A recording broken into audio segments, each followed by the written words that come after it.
It's January 13th, 2006, a beautiful summer day in Buenos Aires, Argentina, when a call went out to local police at 12:38 p.m. that Banco Rio was being robbed. Located in a serene, rich neighborhood in Argentina's capital, the prestigious bank contained a fortune in its vaults. Police officers arrived at the scene to discover that 4 thieves and 23 hostages were inside.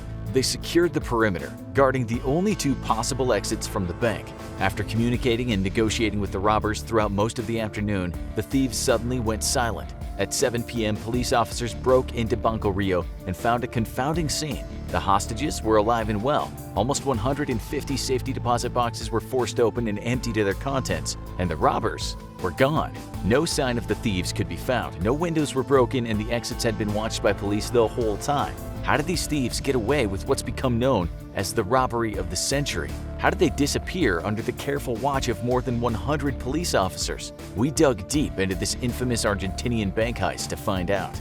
Banco Rio, now known as Banco Santander Rio, was one of Argentina's leading financial institutions, with branches throughout the country. One of its branches was nestled in the calm, wealthy neighborhood of San Isidro in Buenos Aires' northern suburbs. How well off was San Isidro? Well, the neighborhood now has 2 golf courses, a sailing club, and a jockey club. You can almost see the residents clutching their pearls. In 2016, Argentina was already no stranger to infamous bank robberies. In fact, a heist had happened a few years earlier and had left the nation reeling, and as it turns out, inspired the heist of Banco Rio.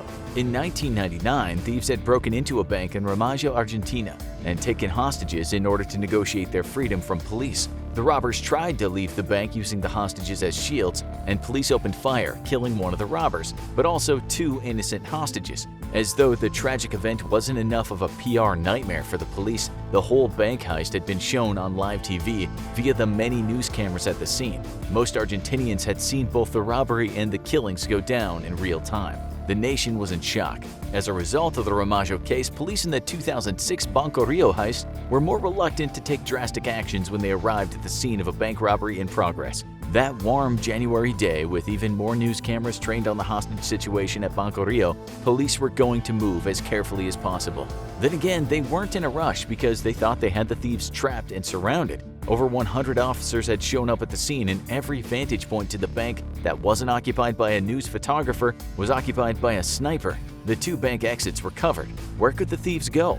One of the robbers inside, who bypassed several cool Argentinian names to codename himself Walter instead, was negotiating the release of hostages with the police. The thieves let the bank's security guard walk out the door unharmed, then a young man and then a young woman as well. It seemed like things were going well and the robbers were playing along with the cops. Walter, who had been given the nickname of the man in the gray suit, seemed to be in a strangely happy mood given the gravity of his situation. He and the other thieves were treating the hostages well. At one point, they sang happy birthday to one of the bank employees after discovering it was the man's birthday, which is more than you remembered to do for most of your friends last year without Facebook reminding you. Later on, around 3:30 p.m., Walter called police to complain that the 23 remaining hostages were hungry and they'd like some pizza. After this call, the line went silent. What was happening inside Banco Rio? For 3 hours, with Walter having ghosted them, the police had no idea what to do. Did they barge in, putting the hostages in danger and risking another Ramayo-like situation? Like a needy ex, they kept trying to contact Walter even after several missed calls. Finally, special forces lined up and forced their way in to discover a truly unbelievable situation. 23 hostages were being held or had been locked into 3 separate floors: the lobby, the mezzanine, and the basement of the conference room. The thieves were nowhere to be found. Police even double-checked to see if they were hiding among the hostages, but could not find them. When they entered the basement, they realized what the thieves had really been after. Out of the 400 reinforced steel safe deposit boxes in the basement, 143 had been cracked open. Why didn't the thieves steal cash from the bank instead? Well, most Argentinians at the time were pretty distrustful of the country's banking system. During the 2001 economic crisis in Argentina, the banking system had collapsed, wiping out the fortunes of those who had most of their money in bank accounts. Viewing money held in bank accounts as suspiciously as most people view Bitcoin today, Argentinians instead decided they'd only use the banks for their safe deposit boxes, which couldn't be wiped out in the event of a crisis. In these safeguarded boxes, Argentinians piled in their cash, jewelry, and other valuable items that they could always reclaim in the event of an emergency. Given that San Isidro was an exceptionally rich neighborhood, the safe deposit boxes of this particular branch of Banco Rio contained an immense amount of wealth. After the officers found so many of the boxes forced open, they also found the only few pieces of evidence the thieves had left behind: a battery pack, a tool that the police assumed had been used to crack open the boxes, and a row of toy guns. That's right, the robbers had conducted this epic bank heist without even using real weapons. The last item police found was perhaps the most perplexing and obnoxious piece of evidence. The robbers, trying to make some sort of poetic statement, left behind a note that read, "In a neighborhood of rich people without weapons or grudges, it's just money, not love." Argentinians throughout the country lacking Netflix at the time had been watching the whole robbery unfold for hours from their televisions and now saw that the thieves had pulled off an impossible escape as well. Public opinions and rumors in Argentina almost immediately depicted the robbers as Robin Hood-like folk heroes. After all, they had stolen from the rich, hadn't harmed anyone, and given the money to, well, it seemed like they'd given it to themselves. But still, their heist was somewhat ingenious. So who was at the center of it all? And how had they executed and gotten away with such a perfect heist?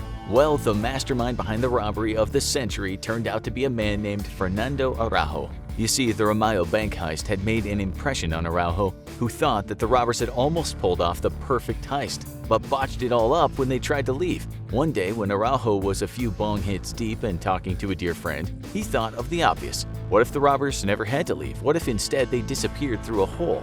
Araujo's friend, Sebastian Garcia Bolster, agreed that this sounded like a crazy yet perfect plan. However, he didn't pay his friend's theory much attention, as Bolster was neither a criminal or in any dire financial straits. Also, most people don't take grand stoned plans seriously. Araujo and Bolster had grown up together in an upper-middle-class neighborhood also located in the northern suburbs of Buenos Aires. And while Araujo sometimes dabbled in hobbies on the wrong side of the law, Bolster enjoyed a completely legal lifestyle. Bolster had a wife and a child and was mechanically inclined, repairing mostly small engines for money and tinkering around with inventions. Araujo, on the other hand, had a very impulsive and somewhat eccentric lifestyle, teaching martial arts occasionally to pay the bills while also cultivating marijuana for money. He was a free-spirited artist who was dealing with a recent breakup, as many free-spirited artists do, melodramatically. He decided he needed to remove the world from his personal space, so he blacked out the windows of his loft. According to others, Araujo ate relatively little and slept whenever the mood hit him. Frequently high on weed, permanently underfed, and presumably lacking a whole lot of vitamin D, Araujo was drawn towards stranger and stranger ideas. His biggest obsession?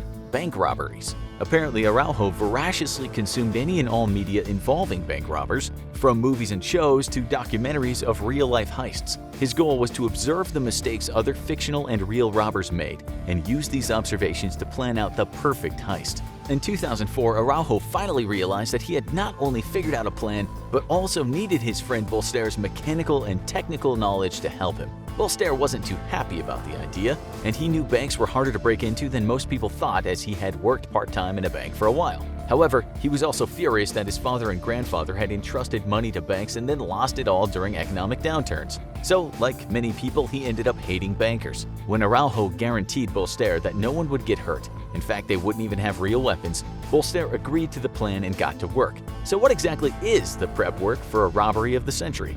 Thanks partly to its temperamental weather, Buenos Aires has plenty of storm drains underneath the streets that lead directly out to the river. The robbers would enter one that ran close to the bank and then dig up a tunnel to connect it to the bank itself. However, bypassing the bank's nighttime alarm system would be a huge challenge, much more difficult than digging a hole.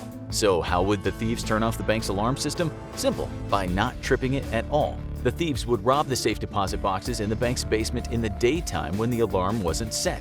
But the bank was swarmed with people. How would they enter a bank during the workday and not draw attention to themselves, emptying the safe deposit boxes? In Araujo's mind, the answer was even simpler. Stage a fake bank robbery upstairs to cover the real bank robbery going on in the basement. Some say the phrase, "it's so crazy it just might work," was born that day. The duo then proceeded to assemble a crew of experienced thieves, financiers, and misfits they'd need to pull off the job, presumably in an Ocean's 11-style montage. Enter an experienced bank robber named Doc and his associate Ruben Alberto de la Torre, nicknamed Beto. They were former members of an Argentinian group of armed bank robbers known unimaginatively as Super Banda. Another fixer and getaway driver were added to the crew. Araujo also found a financer and problem solver in retired rich Uruguayan thief Luis Mario Vitet Searas, who invested $100,000 into the operation. What did they need the money for? Well, Bolster had come up with a way to get into the bank, spend a lot of time and energy tunneling through, and find a relatively unobtrusive way to get the safe deposit boxes open so they wouldn't be heard from upstairs. Bolster decided to rent a safe deposit box at another Banco Rio branch, noted down the brand name, and ordered a few boxes himself to find the best way to open them. He concluded that a jackhammer punching through the locks would do the job, and could be kept to a reasonable noise level. He built a jackhammer that could be transported in pieces to the bank, assembled there, and then taken apart. However, as anyone who's seen The Italian Job or almost any heist movie knows, getting a lot of valuable heavy goods out of the location you're robbing presents its own challenge. Since the thieves were going to drop back down into water-filled drains, getting the goods into Zodiac boats seemed like a good idea, but the water level was usually too low to hold up the loaded-down boats. However, since Bolster couldn't make it rain, no more puns we swear, he naturally decided he'd build a wooden dam in his shop, disassemble it, and reassemble it in the storm drain over several days. The morning of the heist, the 7 men met for coffee, because apparently even bank robbers need caffeine to start their day, and then dispersed to start the heist of the century. Bolster headed to the storm drains to make his way toward the bank underground.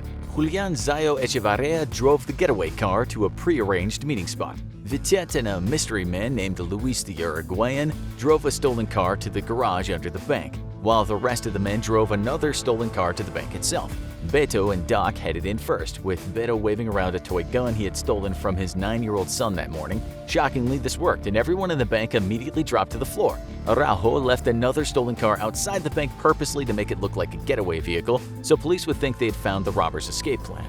Araujo walked into the bank in a baseball cap, ski mask, long blonde wig, sunglasses, and how he managed to avoid weird looks on the sidewalk before entering is anyone's guess. Meanwhile, Bolster had reached the end of the tunnel he had dug and was just chilling in the dark underneath the bank. Doc went down, broke the basement wall separating the bank from Bolster's tunnel, and let Bolster in to help with the robbery, unbeknownst to anyone inside the bank.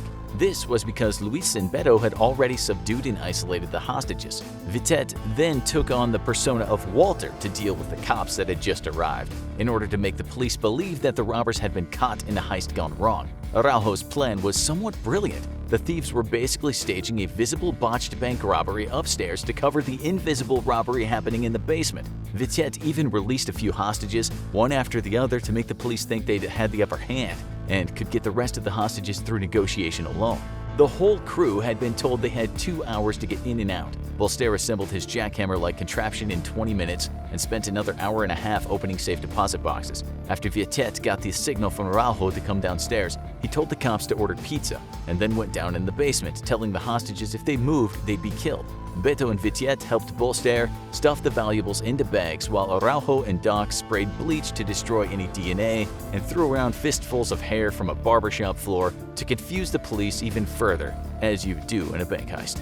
As the men exited through Bolster's tunnel, they cleaned up all the evidence of the broken wall and hid the hole behind a large, heavy cabinet. The men piled into the Zodiacs, and even though the motor malfunctioned, Araujo had brought paddles. The men paddled to the getaway van 10 blocks away, used a previously tested pulley system to haul the bags up from the storm drain, and drove off, all while police still thought they had bank robbers surrounded in Banco Rio. When the police officers eventually stormed the bank, the robbers were already home watching the report on live TV, finally eating their long-awaited pizza. Bolster, being one of the smartest of the group and figuring credit cards would be the most useless of the valuables as they could be canceled, scattered all the cards all over various streets far away from the gang's actual route out of the bank. This not only left no clear trail toward the robbers, it also created a lot of false leads for police, as every time a passerby would pick up a credit card and try to use it, the police would have to hunt them down and see if they were involved. Frustrated, tired, and with no viable leads, the police, like any Love is Blind contestant, realized they'd been publicly humiliated on TV. So wait, if the robbers got away with it, how do we know the names and stories of everyone involved in the crime?